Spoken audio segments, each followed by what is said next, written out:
Reviews yang kita punya, beberapa di lab klinik lain pun masih sama seperti ini, tapi ada yang lebih modern yang mungkin bentuknya hanya sebesar ini atau hanya sekecil ini, bukan sebesar ini, sekecil ini. Umumnya sebesar ini. Nanti kalian di kimia klinik mungkin akan belajar ya pakai centrifuge yang seperti ini. Ini pengenalan instrumen pakai yang besar dulu ya. Ini bentuknya seperti ini namanya lid-nya atau penutup atau cover. Ini badannya. Di badannya ini ada beberapa tombol. Ini tombol SV, nanti kalian cari tahu SV itu apa untuk ditulis di laporan, singkatannya apa SV dalam centrifuge ya. Dia bahasa Jerman ya, nanti kalian cari tahu. Oh belum. Takutnya kalau nggak kedengeran maju aja. Ini RPM, RCF. RPM itu artinya rotation per minute. Ada juga yang bilang revolution per minute. RCF rotation. Itu kayak RPM R-nya Pak. RCF itu sama ya untuk itu. Nanti kalau kita pilih indikator di sini, lampu di sini akan menyala ya. Nanti kalian ikutin, kalian mau pakai mode yang mana. Sesuaikan dengan SOP. Suruhnya 3000 RPM berarti nanti setting 3000 gitu ya. Stop ini untuk menghentikan proses putaran. Kemudian tombol speed ini mengatur kecepatan dalam satuan yang kalian inginkan. Di sini ada 4 digit berarti maksimum berapa berarti kalau ada 4 digit? 1000. Enggak, 100. 9000. 9 kan bisa kan? Oh iya. Angka terbesar kan 9 ya. Tapi nanti kalian cek bisakah di 9999 ya. Ini tombol time untuk timer. Ini bisa hitung waktu, satuannya menit ya. Jadi kalau mau 1 menit ya 101. Kalau mau 1 jam 60 karena satuannya menit. Tinggal dicek nanti apakah maksimumnya berapa nih. Harusnya kan 99 ya. Benarkah nanti 99? Ini open lid, tombol untuk membuka, penutupnya. Start itu untuk memulai proses putaran, dan ini tombol on off-nya. On off ini kalau off 0, kalau on 1 ya. Selalu 0 atau 1. 1 itu artinya menyala. Oke, silakan dibuka penutupnya, nyalakan dulu. Nyalakan dulu ini. Ya. Udah. Kemudian buka penutupnya. Open. Open ya berarti. Nah, Nah, kalau dibuka dia akan mati sendiri otomatis karena bentuk safety ya. Karena kalau misalnya dibuka dan ininya menyala terus tidak sengaja kepencet start langsung muter-muter gitu kan. Jadi bahaya. Makanya dia akan secara otomatis mati dulu karena aspek keamanan. Kalau kita buka bisa ngaca ya. ya. Ini petunjuk ya, bisa dibaca. Ini sampel wadah kita di sini, ini bisa dicabut ininya. Kalau kotor kan bisa kita cuci ya. Nah, ini bentuknya, misalnya kita bahannya ini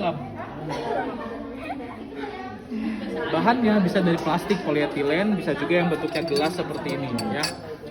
Nah ini kalau misalnya kita masukkan sampel, kita hitung pakai bobot ya. Kalau centrifuge-nya yang lama, karena kalau kalian ingat rumus F sama dengan M kali A, gaya ya. M itu kan massa, A-nya percepatan. Nah, masanya jadi harus tahu dulu. Misalnya 3 ml darah, masanya 5 gram. Satu nih, punya pasien. Bisa tidak kita ukur langsung? Enggak. Kenapa? Berat sebelah. Ya, tidak seimbang ya. Butuh penyeimbang. Penyeimbangnya misalnya apa? Air boleh. Apakah kita ngambil darah lagi pasiennya? Tidak usah. Kita ambil sendiri punya kita? Pakai apa? Wades Wades. bisa ya. Air biasa juga bisa. Cuman masanya samakan dengan massa sampel kita. Kemudian masukkan ke sini sebagai teman penyeimbangnya. Kira-kira kalau lokasinya saya taruh di sini, ini di mana? Di sini Pak. Ini coba. Di situ ya. Kalau saya punya 2 pasien di sini, satunya di mana? Kiri satunya. Nah itu. Ya itu. Ini nih. Itu ono, ini. Aduh, Yang satunya. Yang mana? Ya itu. Iya tuh. Yakin di situ. Yakin. Yakin di situ. Di sini ya. Oh, ini gitu. yang salah. Oh, Ini yang salah. Jadi yang benar gimana? Nah, ini yang salah. Yang benar yang di sini ya. Oke. Karena kalau di sini ya miring ke sebelah sana. Iya, betul. Ya, jadi harus setimbang di sini. Ya. Oke. Ya. Anggaplah sudah setimbang. Kita tutup, nyalakan, coba tutup. Terus. Ah. Ya. Nyalakan, saya minta 2045 RPM. 50. Mana nih Pak? PM Putar aja sih. coba. Kurangin. Enggak, duanya paling depannya. Dua.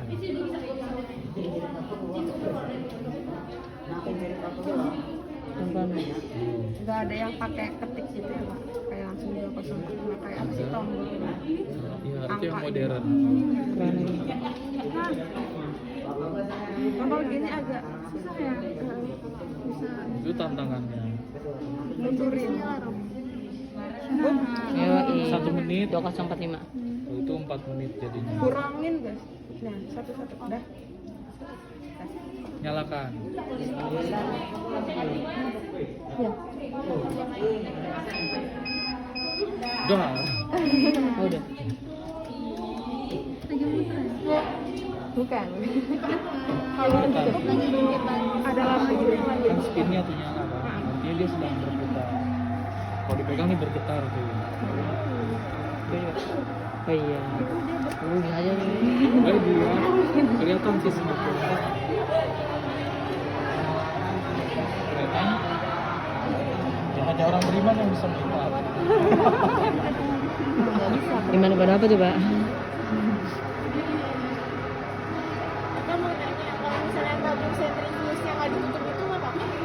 Yang seperti ini misalnya nggak apa-apa. Nggak tumpah. Bisa tumpah sebetulnya, tapi makanya ada centrifuge yang bisa menggunakan ini. Ada juga yang harus dengan penutup. Kayak tadi yang punya kita yang ini bentuknya ada penutupnya ya. Ini lebih aman kan karena kita tutup. Kalau pakai yang ini yang ada tutupnya jangan juga masih kendor begini. Harus sampai karena selama dia berputar ini bisa ikut mutar. Akhirnya terbuka kejutan nanti pas kalian buka kalian betul-betul terkejut.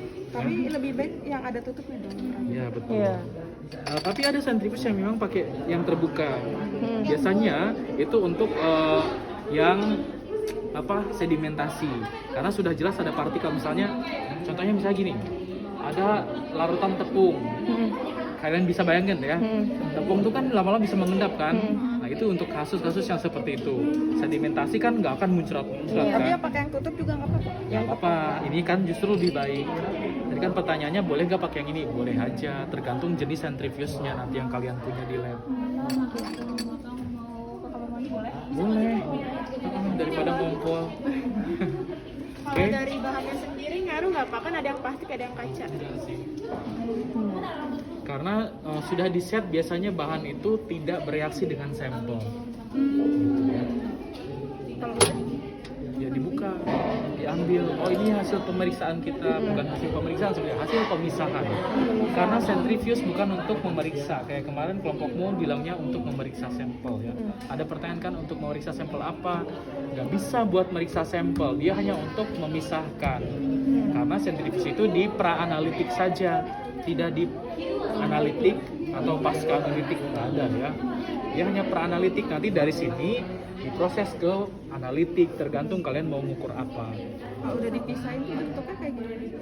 Nanti ada yang mengendapnya, ada yang cair di atasnya. Yang ngendep itu di bawah. Mengendap di bawah, karena kan di gini kan. Tenang. Netizen emosi.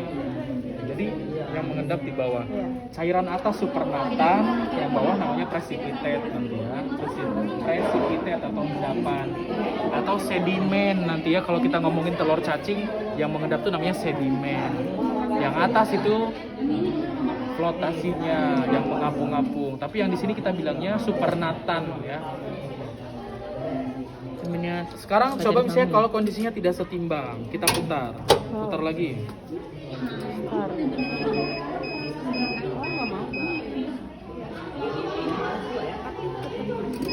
Oh iya, otomatis. ngaruh ya. Karena dia tahu dia tidak setimbang. Ya. Oh iya. Jadi harus kita matikan, Iya, open. kita nyalain lagi, baru kita benerin posisinya gitu ya. Oke. Sekarang coba cek berapa maksimum kecepatannya, coba putar sampai maksimum. Kalau di lab Terus nak. lebih seringnya digunain buat Ya 5.000 doang. pemisahan Itu darah. artinya. Misalnya mau ngambil serum dari darah Zat. yang diambil dari pasien Satu tuh, jam itu setengah kan darah yang doang. diambil itu namanya whole blood. Oh bener. Kamu misalnya mau ngambil serumnya aja, Iya 99. bisa. Berarti terbesar hanya di 5.000 Iya, ya. betul. Kalau di sini 99. Berarti apa? Kalau buat skincare juga pakai alat ini. Buat apa? Kalau kayak bikin bahan-bahan skincare juga pakai alat ini. Buat ngapain? Kalau Kayak- skincare. Apa ya? Mungkin pertanyaan